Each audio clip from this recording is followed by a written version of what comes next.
Hey, Jenny, it's great to see you and welcome to the Simplifying Entrepreneurship Podcast.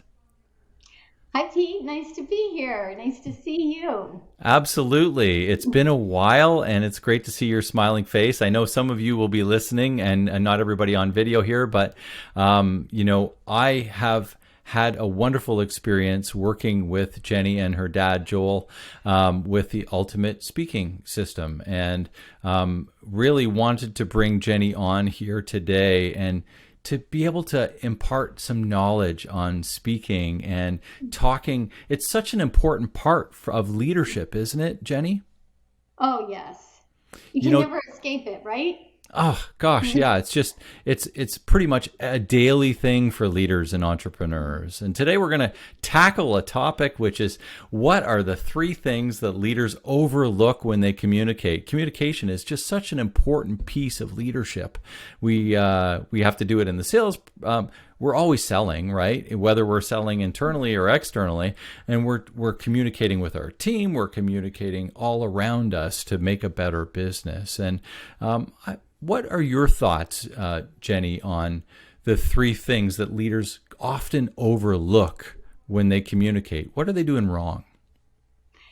Well, that's a great question. And I think that so often the myth is, that you need to share your why, share your personal story, and that's how you connect, which is absolutely true, that you do want to share that.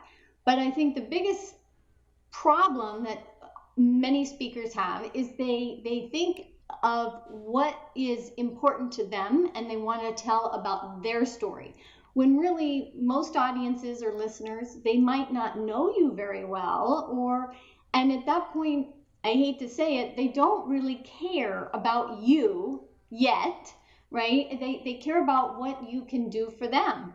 I mean, that's the honest truth with all of us. What can you do for me? And so I think the biggest challenge or problem that a lot of speakers have is they make it about themselves. And that's where people get nervous. You hear so often I get so nervous. Well, you're thinking about yourself. And it's kind of like, well, it's not just that easy to just take the focus off me and put it on the audience. But it actually is. When you start really thinking about, what does this listener need to hear? What can benefit them? How can I make my experience help them, instead of opening with me and my story and how I got here and here's my bio and here's my credentials. So I guess that would be number one. Yeah, it's the two-letter word to the three-letter word, right? Not me and more about you. You is a magic word, isn't it? From a speaker perspective. I mean, from the listener, it's about me, but from the speaker, it's about you. Mm-hmm. And as you know, Pete, anytime you say you as opposed to I, you're connecting. So you are going to learn so many great ideas, or you are going to feel so much more excited at the end of this, as opposed to, I'm so happy to be here with Pete. Exactly. Yeah. Okay, so that's number one. I would say another thing is that they overlook is the audience. Yeah. Meaning, so often you'll hear someone say, well, I know who the audience is. They're business owners. But business owners, are they men? Are they women? Are they new business owners? Are they, what kind of business are they in?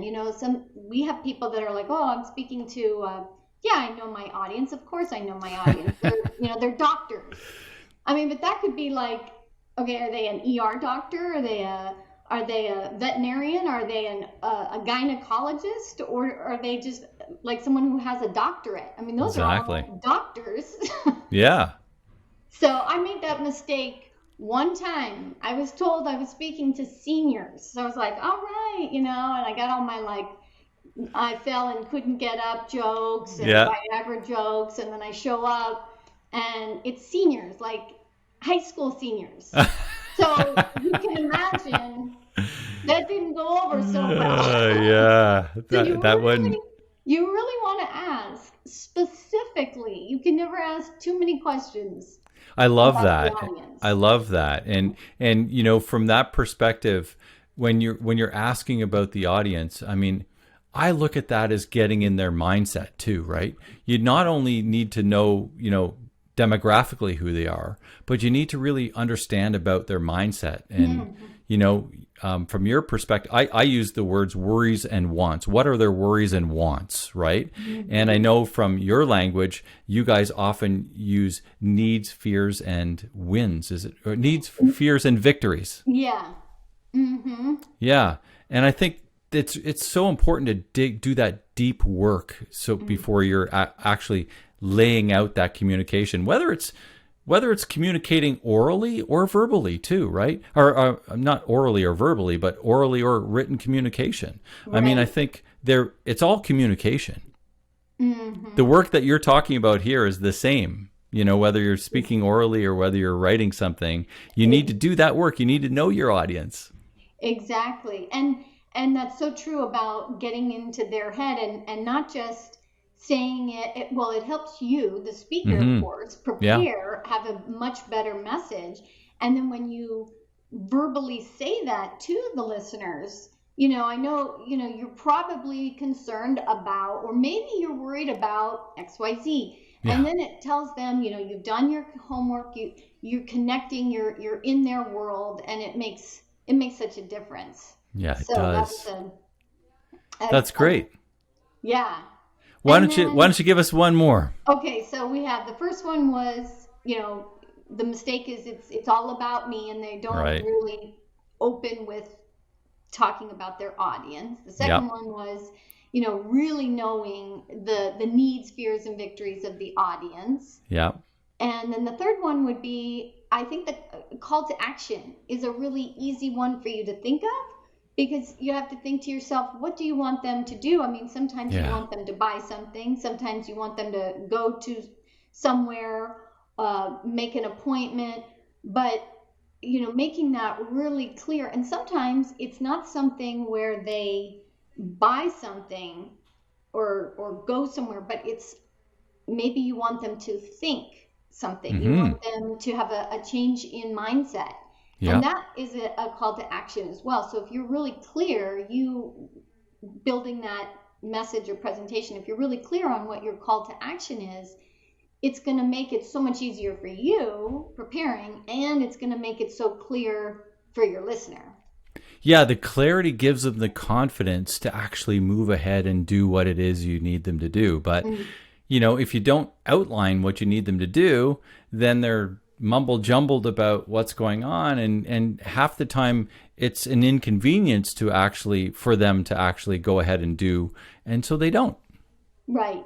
And how often have you listened to a speaker and they're done speaking and you go, that was just too clear, that was just too simple, they just made that too easy to follow? I mean, never, right? It's always like, wait, what am I supposed to do? Or what did he mean by that? Or where did she tell me to go? It's never too simple.